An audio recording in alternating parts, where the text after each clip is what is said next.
With me, I'm part of the problem, right? Former White House coronavirus response coordinator, Dr. Deborah Birx. And you know this, Deb.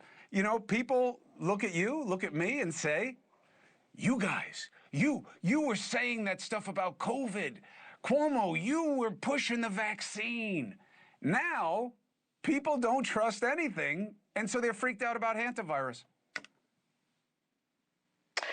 So the way you rebuild trust is you do the fundamental principles of outbreak investigation. And what are they? If you didn't prevent, you get in there and detect.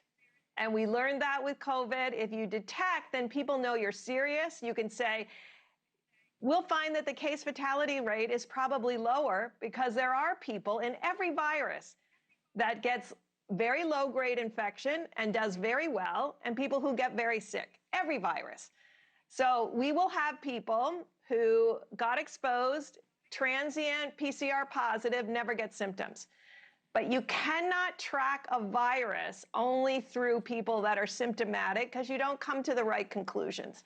So I think we decrease fear, we decrease anxiety when we say we tested you, you have. Now, are these tests commercial? No, because hantavirus is rare. Just like when we started with COVID, we did laboratory-derived tests. They were good tests. We have good tests for hantavirus.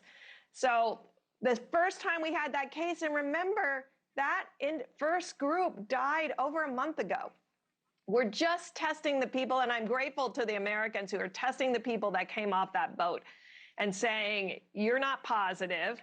And others, they're testing in France, they're testing in the UK, and they're finding people who are positive without symptoms or very low-grade symptoms. I think that should be reassuring.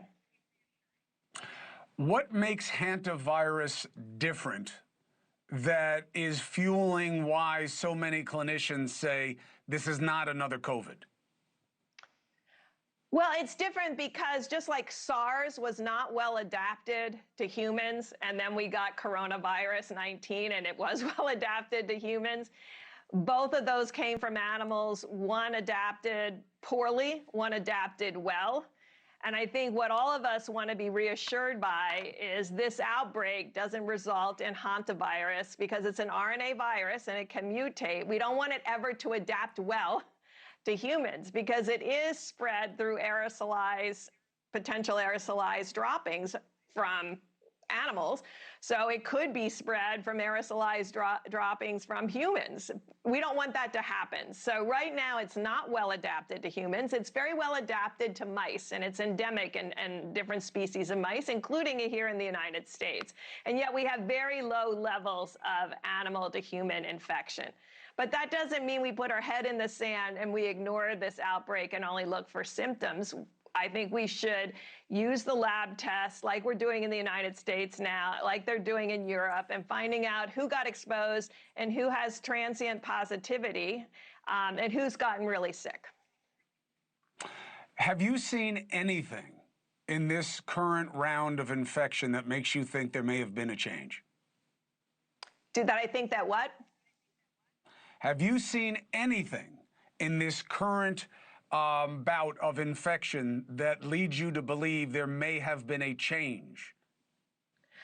No, and I think having these tests will help us because we'll really understand how many people were exposed and how many people got infected, although they didn't have symptoms, and how many people got infected and got very seriously ill, and really understanding that difference. I think that's going to be really important because this won't be the last time we have a hantavirus outbreak. We've had a series of them. Everybody knows that Gene Hackman's wife died from hantavirus. It can be very deadly, but if it's diagnosed early, then you can get much better supportive care. So I think we really have to reflect on these cruise ship outbreaks and what's the right response. I don't think it should be 4 weeks later.